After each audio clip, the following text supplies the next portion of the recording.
प्यारे दोस्तों, 12 मई नर्सों का आलमी दिन है।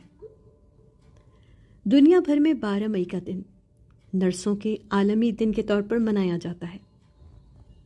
जंग हो या अमन, मरीजों और ज़ख्मियों का ख्याल रखना, इन्हें तिब्बी इमदाद फराहम करना और लम्हा बलम्हा मरीजों की निगरानी करना डॉक्टर्स के बाद नर्सों का अहम तरीन फरीज़ा होता है।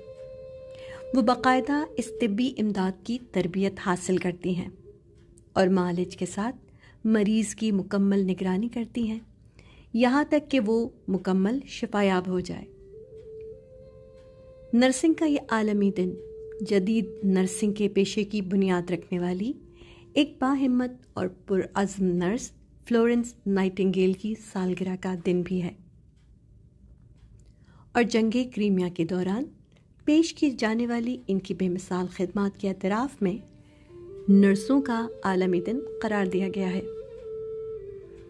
जंग के दौरान नर्स फ्लोरेंस ने न सिर्फ अपनी साथी नर्सों की तरबियत और रहनुमाई की, बल्कि इनकी बेहतरीन निगहदाश्त के सबब बेशुमार मरीज़ ज़ख्मी सिपाहियों की ज़िंदगी को बचाना आसान हो गया। फिर ये दिन दुनिया भर में सन 1965 से मनाया जा रहा है और इसका मकसद नर्सिंग से वाबस्ता अफराद की मेहनत, कोशिश और तिब की दुनिया में इनके अहम किरदार को उजागर करना है।